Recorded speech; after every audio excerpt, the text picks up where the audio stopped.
Yeah, the mic, we'll go with Nick. Yeah. Oh, we'll do Jaden and Charles Bediako. Go ahead. Chuck, we haven't talked to you since your big game against UNC. I mean, what's 44 minutes, right? I mean, how did you, make sure you stay out of foul trouble, but also play at that high level at the same time? It was probably like a mental thing. Like, so, we got 4 overtimes, fatigue starts to hit. It's just really it's really just about like being disciplined, no matter how tired you are. Mike? For Charles, just being here last year, there were some big wins, but it wasn't always sustained coming out of those wins. Just how much have you discussed that in terms of sustaining the momentum from a big win into the next game to keep it going? Yeah, we really just talked about it before practice. Big wins like this is good, but you never want to be too high or too low. Just keep on, prepare like how you prepare for any other game. Don't change anything. Just it's a maturity level type of thing. James? 2 questions for Charles. First, 44 minutes, is that the longest you've ever played? Like, what was the longest you've been on the basketball court before? Yeah, that was the longest. So, I mean, after the game, what was that? Were you just completely exhausted after that? Like, what'd you have to do to kind of recover after all that? Recover. Yeah, I got have about 2.5 days to recover.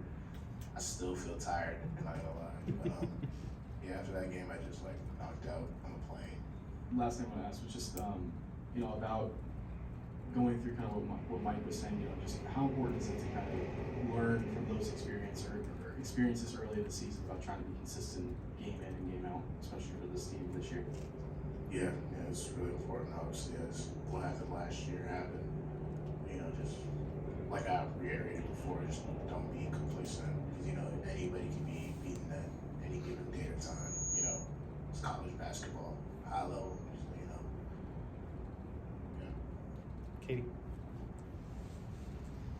For either guy, just how that tournament ended, beating North Carolina and just going 2-1, what kind of confidence does that give y'all going into the rest of the season, kind of competing against some high level teams and coming away with wins?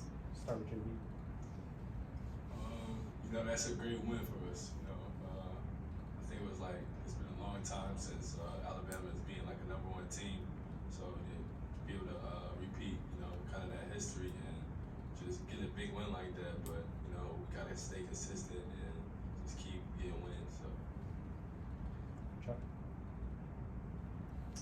I'm sorry. Can you repeat that question? Yeah, just what kind of confidence does y'all's performance in Portland kind of give y'all going into the rest of the season?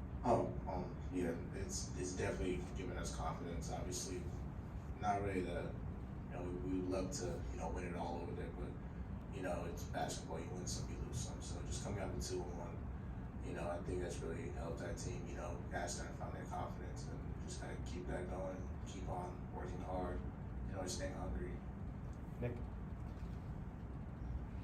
Jaden, for you, obviously with the minutes that Cards are having to play, Mark, played a lot of minutes in regulation, and then to step up late. I mean, as a freshman, what's behind that poise to make sure that you're stepping up in those moments in overtimes?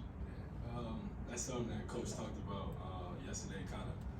We're a deep team, and it's going to be somebody's night, and you might be on the bench, and you got to be ready when your number's called. So I just want to give credit to my teammates, playing that overtime, and when my number was called, I was happy I was able to provide for my team at the time. So.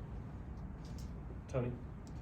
Yeah, getting kind of on that, being a star player coming out of high school, 5-star kid, not used to coming off the bench. How much of an adjustment has that been, just mentally kind of getting used to, coming off the bench, and do you get an advantage of seeing the game at all, or what's that like? Yeah, definitely get an advantage. I get to see how the team's playing, how they're guarding us, how I can come in and just make an impact. And, with Mark Sears and Jerron Quinterly, 2 veteran guys, just teaching me the ways and just helping me get better as I throughout the season. So it's good. Katie? For either guy, just after being out west for a week, how nice is it to be back home and getting to play at home again this Saturday? Chuck? Yeah, glad to be back for sure. Portland's nice, but it was like raining a lot, got dark faster, time zone, so So, you know, it's good to be back, you know, back on home court, on floor facilities. So, yeah, pretty happy to be back. JB. Yeah, definitely. You know, my sleep schedule kind of got messed up over there, time difference, and you know, just being able to play in front of fans again. I mean, it was great. You had a great fan base out there, but it's nothing like playing at home. So. Good. Awesome. Thank you, fellas.